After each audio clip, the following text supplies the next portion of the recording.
भगवान सुबह से खेलते आंगन में और वो देखते, एक दिन ऐसा हुआ भगवान छोटे थे तो एक हाथ में रोटी लेकर के आंगन में आ गई।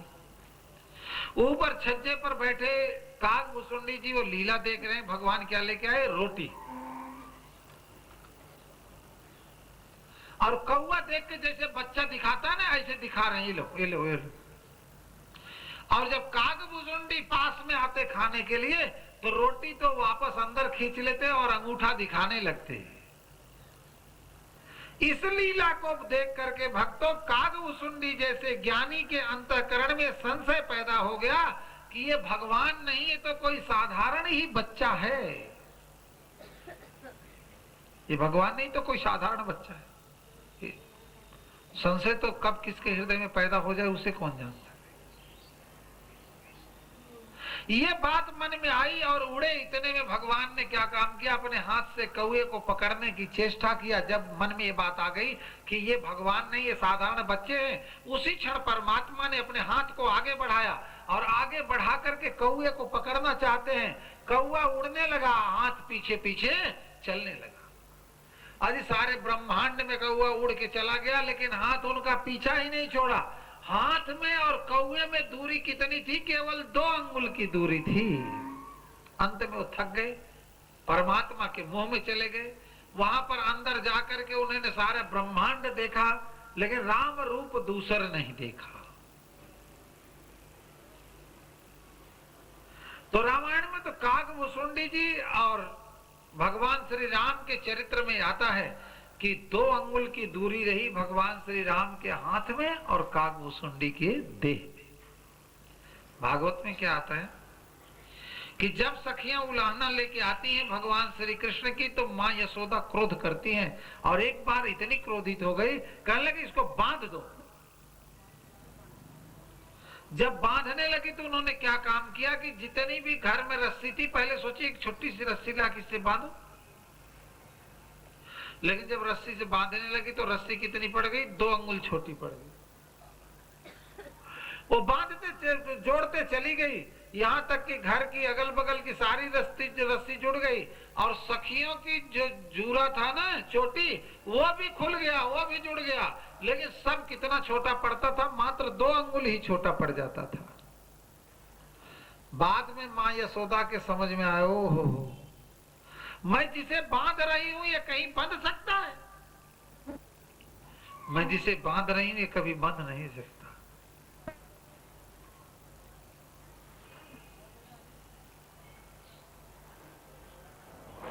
और उन्होंने क्या काम किया कि जैसे ही बांधना छोड़ दिया और सोच लिया कि तो सारे ब्रह्मांड का नायक है, हम इसे कहां बांध सकते हैं, जैसे ही हाथ जोड़ के प्रणाम करना चाहिए, इतने में देखा कि भगवान तो बंधे बधाए खड़े। तो काग भुसुंडी और भगवान श्री राम के बीच में दूरी है 2 अंगुल। इधर बंधे रस्सी छोटी कितनी? 2 अंगुल। ये क्या है? मैं और माया। मैं और माया से जब जीव ऊपर उठ जाता है तब भगवान को अपने आप ही प्राप्त कर लेता, फिर जीव और शिव में कोई दूरी ही नहीं रह जाती। ये मैं और माया से कैसे समझो कि जीव ऊपर उठ रहा है? एक दिन में तो ऐसी चीज है नहीं जिसे निकाल करके फेंक देंगे। ऐसी कहीं रखी हुई चीज होती उसे उठा के फेंक देते। गीता में भी कहते हैं कि हे परमात्मा, आपको कैसे प्राप्त किया जा सकता है? अर्जुन प्रश्न करते हैं तो उन्होंने कहा मन के द्वारा। मन को ऐसे ठहराओ जैसे ज्योत जलती है ना, न कम न ज्यादा, एक जगह स्थिर रहती। इसी तरह से अर्जुन मन को ठहरा लो। कहने लगे जैसे वायु को बांधना, वायु को रोकना असंभव है, उसी प्रकार से मन को ठहराना भी असंभव। फिर जब मन न ठहरे तो क्या करें? तो भगवान ने कहा ऐसा है कि अभ्यास और वैराग के द्वारा मन को धीरे धीरे ठहराना। अभ्यास और वैराग के द्वारा मन को धीरे धीरे, एक दिन में नहीं।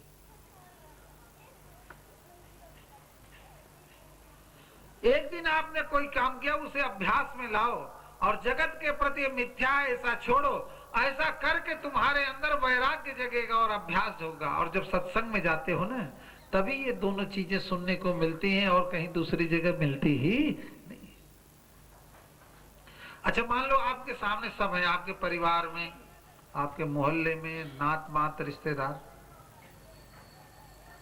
आप ये जानोगे कैसे कि अब ये जीव जो है ना धीरे धीरे जगत से ऊपर उठ रहा है? इसे आप पहचानोगे कैसे?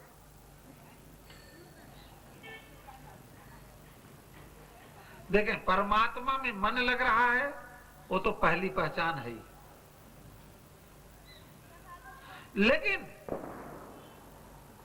मैं और माया से ये काम छोटा है, ये काम बड़ा है, ये आदमी बहुत छोटा, वो आदमी बहुत बड़ा, जहां पर जिसकी दृष्टि सम होने लगे, सम दृष्टि, न कोई ऊंचा है कोई न नीचा है, भेदभाव की दृष्टि खत्म होने लगे, जब जीव के अंदर से ये भेद बुद्धि खत्म होगी और सम दृष्टि जब पैदा होगी, तब आप समझ लेना कि ये जीव जो है ना अपने आप ऊपर उठ रहा है।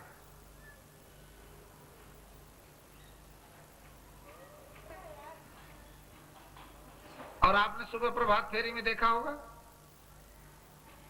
हमारे सतीश खंडेलवाल ने क्या काम किया, रिक्शे वाले को तो दूर कर दिया और रिक्शा ले लिया अपने हाथ में। हम आज इनसे पूछ रहे थे, अभी हमारे यहाँ पंडाल में आने से पहले मेरे पास गए थे, कि काश अगर आपको आज से पहले ये काम कोई कह दिया होता तो आपके ऊपर क्या गुजरती, आप तो या प्राण ले लेते या तो प्राण दे देते कि मुझे रिक्शा चलाने को कह रहा है।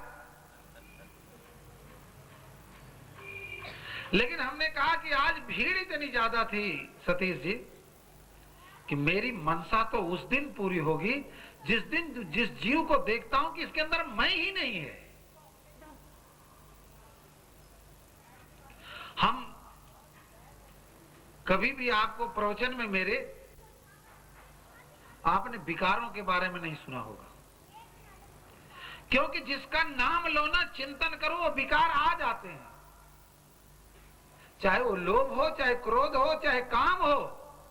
जैसे अभी सुन नहीं रहे थे कि छठदम बीत बिरत कर्मा, लेकिन निरत निरंतर सज्जन धर्म।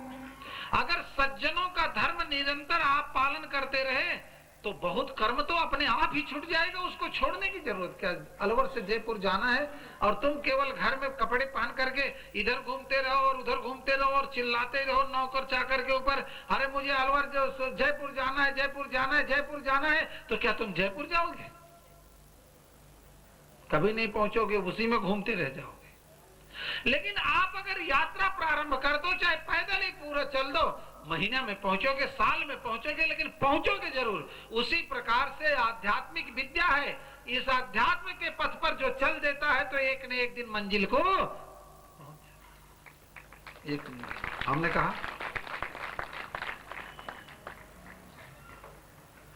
कहा मैं जितना आपको प्रेम करता हूं उससे ज्यादा मंजू को करता हूं। क्यों करता हूं? कि आपका स्कूटर तेजी से आता है, लेकिन वो तो बेचारी पैदल ही भागी चली आती है, उसको ऐसा लगता है कोई विमान हो ना, इनकी धर्मपत्नी मंजू है, विमान हो ना तो ऐसा लगे विमान भी फेल हो जाए आते हुए पदचाप। इससे पता चलता है कि आदमी के क्या भाव। हम आज तो मैं प्रभात फेरी में इतना व्यस्त रहा कि देख ही नहीं पाता था, हम बैटरी नहीं देख पाए, नहीं तो हम रिक्शा ही फेंक देते और बैटरी मंजू के सिर पर रख देते और माइक आपके हाथ में रख देते। तब आनंद कैसे रहता जब बड़े बड़े महापुरुष गुरुदेव की पादुकाओं को शीश पर लेकर के चलते हैं और तब उनको ग्लानि नहीं होती। ये तो गुरुदेव के कहने से नाम प्रचार की बात थी। हम जाते ही जैसे प्रातःकाल स्नान करने के लिए गए, हमने तुरंत चंद्रभूषण जी से कहा आज हमारे को दो बहुत बड़ी उपलब्धि हुई, दो बहुत बड़ी चीज मिली। हमको एक चीज तो ये मिली कि सुनीता जी घर से निकल गई और इतनी तेजी में दरवाजा सबका खोलती थी कि अगर जल्दी ने खुटला तो तोड़ देती, और सतीश जी रिक्शा ले। और दूसरा मैंने ये देखा कि मैंने कह दिया निमलेश से कि अगर भिक्षुक बनो तो ये लाज छोड़ो और ये जो आप वो लेके चल रही हो थैली, इन सबको दिखाओ, इसको बाहर दिखाओ। शिवाजी ने क्या किया था? आज क्यों उनका नाम लिया जाता है कि जिस समय समर्थ स्वामी रामदास जी दरवाजे पर आए, अलख जगाया अंदर से यह किसी चौकीदार ने कहा कि कोई मांगने वाला आया है। फिर किसी ने जाके कहा यार तुम मांगने वाला कह रहे हो, तो इनके गुरुजी हैं। शिवाजी भाग लिए। शिवाजी ने सोचा मैं इसके अंदर क्या दूं। भगे भगे गए, जो राजपत्र था ना वही लाकर के झोली में डाल दिया। कहने लगे इसका मतलब ये राज जो है ना वो आज से तो मेरा हो गया। कहने लगे हाँ। सुखी होने की युक्ति तो संतों के पास ही रहती है। कहने लगे जब मेरा हो गया बेटे तो आ जाओ तुम बाहर कोठी से, और ये झोली लेकर के तुम मांगो भीख, और हम जो है ना राज करेंगे। दो राजा ऐसे हुए, शिवाजी और राजा जनक, जो इतने आध्यात्मिक थे कि उनको राजपद या संसार कोई असर ही नहीं करता था। और झट उन्होंने क्या काम किया, शिवाजी ने झोली लेके जैसे ही आगे चले वैसे समर्थ जी ने कहा ठहरो, आ जाओ, मेरा काम हो। इस राज को मेरा मान करके तुम जो है ना इसका उपभोग करना, क्योंकि दुख कहां होता है आदमी को, अभिमान कहां आता है, जहां जिस चीज को आदमी अपना मानता है। इस संसार को कैसे मानो, मेरा नहीं है, मैं तो इसका मैनेजर हूं। लाभ हानि तो परमात्मा को होगी, तो न लाभ में आपको हर्ष होगा न हानि में आपको शोक होगा। ये तो हम अपना माने बैठे रहते हैं ना, इसलिए लाभ में हर्षित होते हैं और हानि में शोकित होते हैं। ये सुखी होने का बहुत बड़ा आधार। आपने मैं छोड़ा और कितना सुख आप अनुभूत करोगे, कभी करके देखना। एक दिन में थोड़ा, धीरे धीरे जब आप अध्यात्म के पथ पर ऊपर चलते जाते हो तो ये चीजें अपने आप ही जो है ना छूटती जाएगी। फट उन्होंने झोली निकाल के बाहर कर ली। मैं सोच रहा था शायद इनसे भी 4-5 महीने से वृंदावन हर त्रयोदशी पर जाती है और हर त्रयोदशी में बदलाव। तो हमने सोचा कि अगर पहले इनसे कोई ऐसे कहता तो शायद चप्पल ही बजा देती कि इसको बात करने की तमीज नहीं। कहने का तात्पर्य जब मेरे कुल मिलाकर के बात है कि मैं आपका जहां दूर होने लगा, मैं ये हूं, मैं वो हूं, दुख की गठरी तो मैंने अपने सिर पर ही बांध रखी है, वो बाहर कोई देख थोड़ा पाता है, वो तो अंदर ही अंदर दुखी करती रहती है। अरे मैं तो साधारण मनुष्य, पद प्रतिष्ठा, एक जीव हूं, ये मेरे पिछले कर्मों से मुझे प्राप्त हुआ है, ये मेरे साथ कोई चीज जाने वाली नहीं है। तो ये मैं कह रहा था कि मैं और माया ये दूर हो जाए तो जीव और शिव में फिर दूरी ही नहीं रहती। ये जीव जो है साक्षात शिव का स्वरूप हो जाता है। सत्य चित आनंद जो परमात्मा का रूप है उसमें आनंद स्वरूप हो जाता है। तो आप अपने भजन के मामला से ये भी आप नापा करो, यही नहीं मत नापा करो कि अब मेरी इतनी माला होने लगी, अब मैं नहीं। ये भी देखो कि क्या मेरे जीवन में कुछ बदलाव आया है कि नहीं आया, कि मैं पहले जैसे।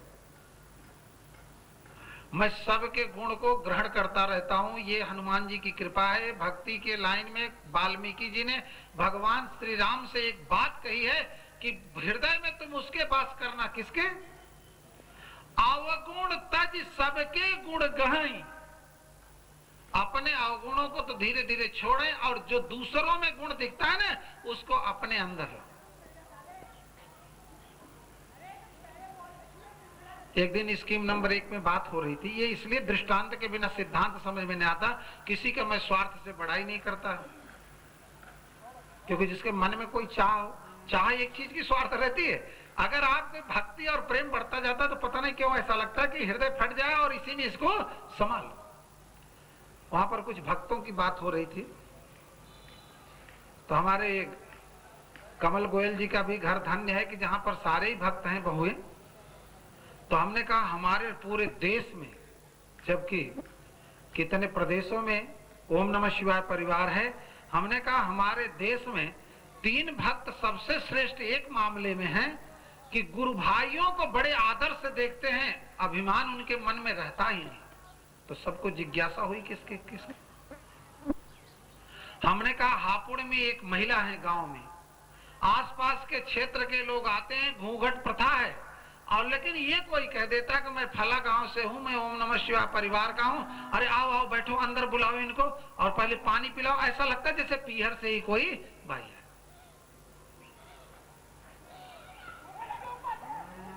उन्होंने कहा दूसरे हमारे दिल्ली के हैं चोपड़ा जी, जो दोनों प्राणी आकर के जो ऊपर कमरे बनने वाले थे उसे मना करा दिए, कहने लगे गुरुजी हाल ही बनवा दो। हमने कहा आदमी सेपरेसी चाहता है, कहा हमारे परिवार में ऐसा है, जबकि सभी लोग परिचित हैं बहुत अच्छे। और उसके बाद उन्होंने कहा ना ना, आपने भी इतना प्रेम सब में पैदा किया है कि हमारे परिवार में कोई सेपरेसी चाहता नहीं, सब तो यही चाहते हैं कि हम साथ ही उठे, साथ ही बैठे और साथ ही सोए। हम गुरु भाइयों से इतना प्रेम करते हैं, वो ये नहीं सोचते कि गुरु जी के जो ग्रामीण भगत हैं बेचारे साबुन भी नहीं कपड़े में लगाए हैं और हम कहाँ ऐसी कोठी में रहने वाले। कभी हम के तीसरे हमारी बबीता जी हैं जो कभी किसी भी गुरु भाई का इतना आदर करती है कि कभी ऐसा अपमान ही नहीं करती कि चाहे नोट करके देखो, मैं रहूं चाहे दिल्ली चाहे कलकत्ता चाहे वृंदावन, लेकिन एक एक भक्त के ऊपर निगाह रखता हूं, आज इसकी स्थिति कैसी है, आज इसकी स्थिति कैसी है, आज ये कैसा। गुरु की सेवा क्या होती है, आपने कभी विचार किया? राजा जनक ने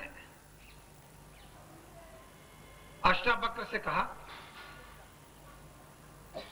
कि मुझे आपसे गुरु ज्ञान लेना है, और अष्टावक्र ने गुरु ज्ञान दे दिया। तो दक्षिणा तो कुछ न कुछ देनी ही पड़ती है, गुरु दीक्षा लेने के बाद कुछ भी दो, ये परंपरा तभी की है। तो अष्टावक्र ने क्या काम किया कि दक्षिणा लेते समय राजा जनक ने यह सोचा कि मैं अपने गुरु को क्या दक्षिणा दूं, मैं अपने गुरु को क्या दक्षिणा दूं। कहने लगे गुरुदेव मैं ये जो खजाना है ना ये आपको अर्पित करता हूं। अष्टावक्र जी ने कहा खजाना, खजाना तो तुम्हारा है नहीं, तो ये तो राज का खजाना है, दूसरे की वस्तु को तुम क्यों दे रहे हो? कहने लगे गुरुदेव मैं ये राज ही जो जनकपुरी है ना यही मैं आपको अर्पित करता हूं। कहने लगे वाह रे जनक तुम कैसी बात कर रहे हो, ये राज भी तो तुम्हारा नहीं है, ये राज जो है ना ये प्रजा का है, ये राज जो है ना ये प्रजा का है। तब समझ गए कि कोई न कोई गूढ़ बात है जिसे गुरुजी मांग रहे हैं, और ठहर करके विचार करके राजा जनक ने कहा कि लेट गए, कहने लगे गुरुदेव ये मैंने अपने मन को ही आपको दे दिया। कहने लगे बस मेरा तो काम ही हो गया। दिया तो बहुत कुछ गुरुजी को, लेकिन मन तो दिया ही नहीं। मन, जिस दिन तुम मन अर्पित करके देखना, आप किसी भी क्षण, दिन तो बात छोड़ दो, जिस क्षण आप अपने मन को अर्पित कर दोगे उसी समय तुम इस संसार से जीते जी ही मुक्त हो जाओगे, मरने की कोई आवश्यकता ही नहीं। मन ही तो बंधन है।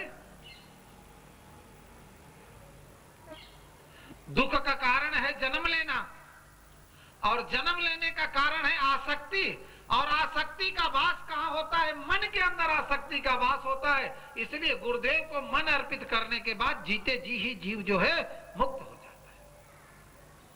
क्योंकि लोगों ने पूछा ना निमलेश से, झोली टांग ली तुम्हें शर्म? कहे वो तो पहले थी, अब तो एक ही बात रहती, गुरुजी जो कहे उसे तत्काल कर लो। ये बहुत बड़ा तप है। 3 प्रकार के तप होते हैं, शारीरिक तप, वाचिक तप और मानसिक तप। शारीरिक तप क्या है? शरीर से तप करना जो है ना ये शारीरिक।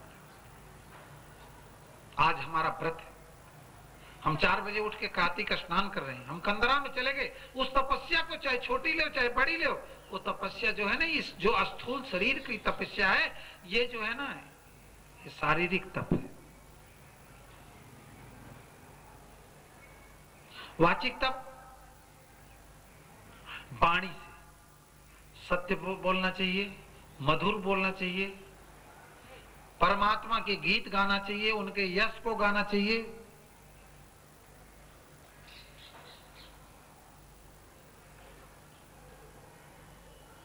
इससे ऐसी वाणी नहीं बोलनी चाहिए कि सुनने वाले के अंदर दुख हो।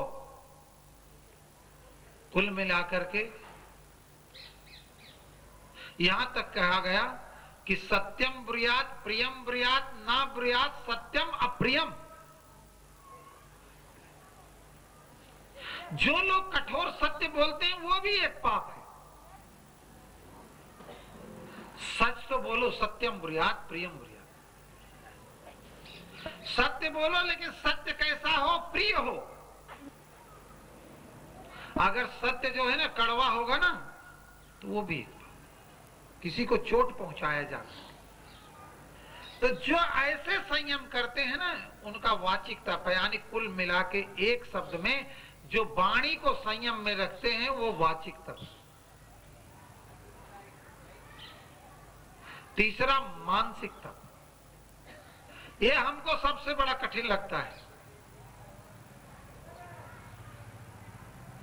क्योंकि जीव शरीर से कम पाप करता है और मन से जो है वो ज्यादा पाप करता है।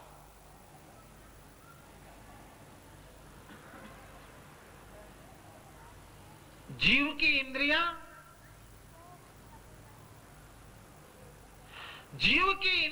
उतना विषय भोगों का संबंध नहीं कर पाती विषयों से जितना कि मन करता है। इसलिए जीव जो है सबसे ज्यादा मन से पाप करता है। जहां लेटा है, बैठा है, यहां लेटा है, ये मन पता नहीं कहां कहां घूम रहा है, किस किस पाप में लगा हुआ है। लेकिन इसका एक छोटी सी चाबी है। जब आपके अंदर ये बात आ जाए कि मन अब रहा ही नहीं, इसका कोई स्थान ही नहीं है, अब मेरी इच्छा ही नहीं कोई रही, तो मन खत्म हो गया, तो मन के पाप अपने आप ही खत्म हो गए। और जब तक मन रहेगा तब तक पाप करता ही रहेगा मन। जब आप शारीरिक तप करो तो उस समय विचार करो कि क्या मैं वाचिक तप भी इसके साथ कर रहा हूं कि नहीं कर रहा हूं। अब शारीरिक तप तो हो रहा है, कार्तिक का स्नान हो रहा है, खूब बढ़िया चल रहा है, वहां गीत गा के आ रहे हैं, भगवान को नहला के आ रहे हैं देवताओं, और आता यहाँ पर बहू के ऊपर चढ़ बैठे और इतनी गाली दे रहे हैं कि पूछो मत। उधर तो टीका चल रहा है और इधर जो है ये चल रहा है। सवेरे सवेरे एक टाइम, अभी तक उठी नहीं, अभी ये किया, अभी वो किया। कहने का तात्पर्य मेरा ऐसा है कि जहां जहां पर शारीरिक, इसीलिए जीव नहीं उठ पाता, क्योंकि इन चीजों के बारे में जीव विचार नहीं करता। उसको उस समय ये भी करना चाहिए कि वाणी का तप मेरा हो रहा है।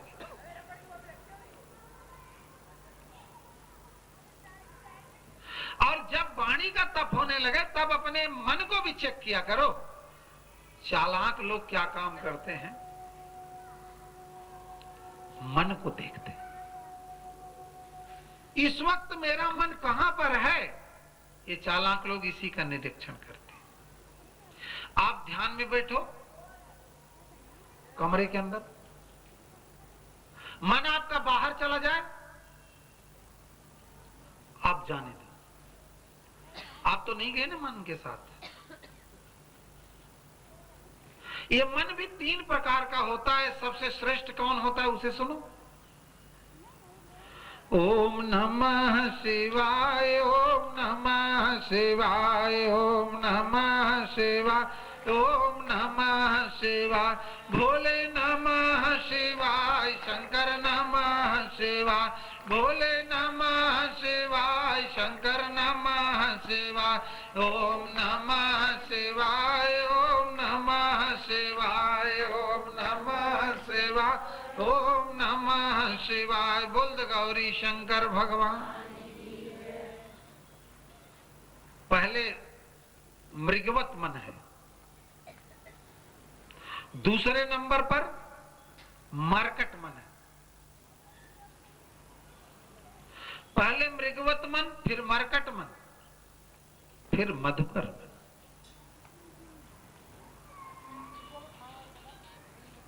ये भगवान की भक्ति पूरा सूत्र से होती है। जैसे आप पहले कहते हैं ना, बीज गणित कहते थे, अलजबरा जैसे हल होता है।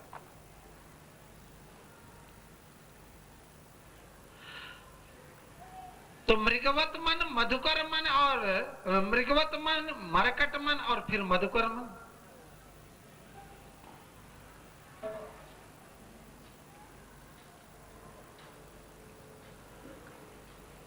नंबर 1 पर लाओ मृगवत मन।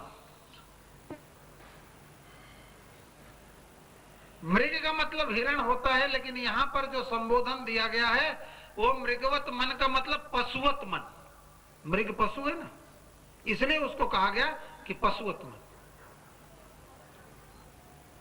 पशु क्या करता है पता है?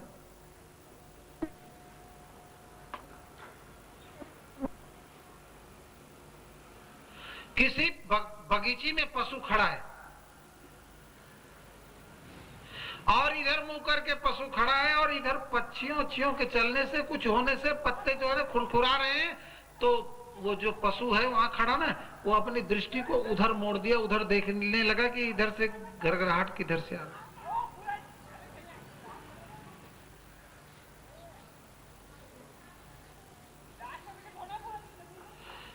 जो किसी आहट पर देखने लगे, जो किसी आहट पर देखने लगे लेकिन खुद वहां न जाए, उसको मृगवत मन कहते हैं। आहट पर दृष्टि तो गई लेकिन वो नहीं गया। मरकट कहते हैं बंदर। इस डाल पर बैठा है, उसके मन में आ गई कि मुझे इस डाल पर जाना है, तो उसने क्या काम किया, देर नहीं लगाई, इस पे से जंप किया और इस पे आ गया। आने की जिसका जहां मन का है उस पे वो नियंत्रण न करे और तुरंत वहां चला जाए, तो ऐसा समझ लो कि बंदर का मन है, इसका मरकट मन।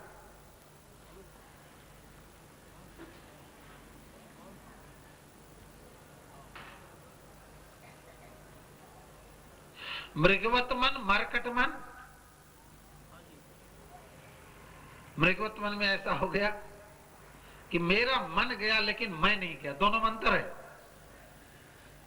मेरा मन गया लेकिन मैं नहीं गया, मधु को मृगवत में। मरकट में क्या हुआ, मेरा मन भी गया और मैं भी वहीं चला गया। और मधुकर मन, आहा, ये तो बिड़ले किसी का होता है। ये मधुकर मन उनका होता है जिनके जीवन में भक्ति व्यसन बन जाती है, उनका मन ही जो है ना वो मधुकर होता है। भंवरा क्या करता है, पुष्प पर बैठा पराग का पान कर रहा है और पराग का पान खूब खींच रहा है, मन भर गया, उड़ के चला। मन भर गया, उड़ के चला गया। और फिर थोड़ी देर के बाद उसको फिर अमल सताई कि मुझे पराग का पान करना चाहिए, और वो वहां से आकर के क्या काम करता है, फिर से उसी फूल पर बैठ करके पराग का पान करता है। आनी उड़ के चला जाता है, फिर आता है, पान करता है, उड़ के चला जाता है। फिर ऐसा जिसका मन हो कि परम पिता परमात्मा भगवान सदाशिव के चरण तो कमल के फूल जैसे हो, और जीव का मन भंवरे जैसा हो कि उनके चरणों का चिंतन करता रहे, और कभी संसार में भटक जाए तो फिर याद आ जाए तो फिर वहीं आ जाए। यानी भक्त भगवान के कमलवत चरणों के जो चिंतन करते हैं, उनका मन जो है ना, उनका भ्रमण। मधुकर, भंवरा। अब आप अपना टेस्ट करके देखा करो कि इसमें तीनों सूत्रों में से कौन सा आपका मन। ये तो कोई दूसरा जान नहीं सकता, तो आपके अंदर ही बैठा हुआ है ना। तो मन की ही बात जो है ना, गांठ ढीली पड़ती है।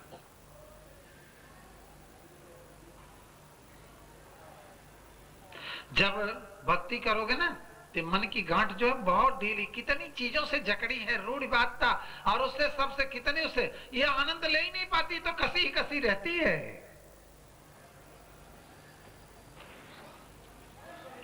जब ढीली होती है तभी जीव संसार से ऊपर उठता है और तभी आनंद का अनुभव होता है। तो धीरे धीरे इस फैले हुए संसार को समेटना चाहिए और आनंद लेना चाहिए। आनंद जब उतरता है तो साथ जो मेरे रहते हो तो देख भी करते 24 घंटे कैसे रहता है। कल धर्मेंद्र जी के यहाँ तो आनंद देखे ही देखे, कहाँ थी लोग, कहाँ थी लाज। हमने अंदर देखा, व्यास गद्दी की तो बात नहीं लेकिन प्रशंसा की बात है, हमने देखा कि अपने हाथ से चम्मच से गुरुदेव को प्रसाद उन्होंने मीरा को खिलाया। मैं देख रहा था उस समय, कैसी महिमा, कैसा आनंद। जब आप ऊंचे उठने लगोगे ना, तो ये सब बंधन भक्तों ढीले हो जाएंगे। हम तो सबसे प्रार्थना करते हैं, मुझे ये चिंता हमेशा बनी रहती है कि हमारे समाज में लोग भाव तो बहुत रखते हैं, श्रद्धा तो बहुत रखते हैं, लेकिन जीवन उतना ऊंचा नहीं उठता जितना जीवन ऊंचा उठना चाहिए।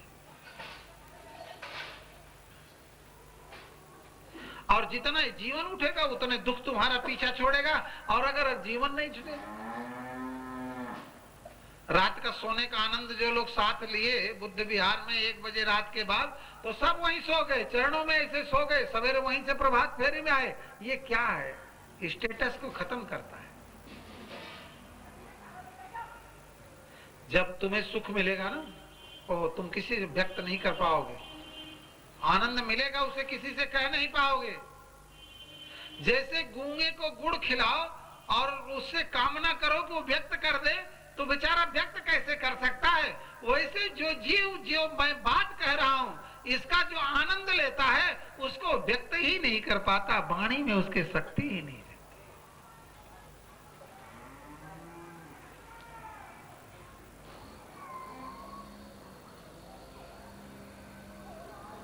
तो सत्संग कि गंगा एक ऐसी है, इसमें स्नान करने से मन ऊपर उठता रहता है, शरीर तो ऐसे रहेगा। थोड़ी थोड़ी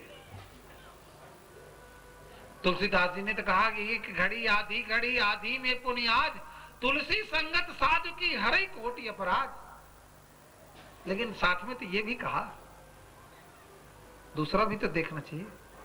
एक तरफ तो कह दिया कि एक घड़ी आधी घड़ी, यानी 24 मिनट की एक घड़ी होती है। अगर 24 मिनट संत के चरण में बैठो तो ठीक है, अगर 24 नहीं बैठ पाते तो छूट दे दिया, 12 मिनट बैठो, लेकिन शांत चित्त बैठो। ये नहीं कि बैठे तो संत के पास और मन जगत में भ्रमण कर रहा है, तो वो तत्व कैसे आएगा? वो तो उसमें मन का निरोध करो ना। एक घड़ी आधी घड़ी, आधी में पुनियाद, उन्होंने फिर छोड़ दिया बात, चलो 6 मिनट ही। लेकिन दूसरी तरफ क्या लिखा है? अगर 6 मिनट बैठोगे तो करोड़ों अपराध खत्म हो जाएंगे, यानी धीरे धीरे बैठने की आदत हो जाएगी। लेकिन दूसरी तरफ क्या कहा कि सुत दारा और लक्ष्मी पापियों के घर होए, संत समागम हरि कथा तुलसी दुर्लभ दो। पत्नी पुत्र पैसा ये तो सभी के पास होगा, कुछ अच्छा कुछ बुरा, कुछ कम कुछ ज्यादा। लेकिन घर में साधु संत हो और घर में भगवान की कथा हो, ऐसा तो बहुत ढूंढने के बाद ही कोई मिलेगा। तो पहले ही उन्होंने लिख दिया। और जब संतों का संग होगा तो 6वीं भक्ति अपने आप ही उतर आएगी कि संसार जगत से संबंध अपने आप ही कम हो जाएगा। तो बोल आनंद कंद भगवान की। आज का सत्संग आपका यहीं पर विराम लेता है। कल 7वीं भक्ति का आनंद लेंगे कि 7वां शंकर के साधक कहते हैं, पानी पे विराजे जाकी शारदा भवानी। और गौरी शंकर के साधक कहते हैं, बजरंगी को ध्यान धरते हैं मेरे सतगुरु, भक्तों पे अपनी कृपा बरसाते हैं। बजरंगी को ध्यान धरते हैं मेरे सतगुरु, भक्तों पे अपनी कृपा बरसाते हैं। माला को फेराते कभी फूलों को नचाते, माला को फेराते कभी फूलों को नचाते, अमरनाथ प्रगटाते और गंगा को बहाते। सब सत्य बातें। गर्मियों और गंगा को बहाते हैं, ओम नमः शिवाय को जाप कर बातें सतगुरु, मधुर मधुर ध्वनि शंख की सुनाते हैं।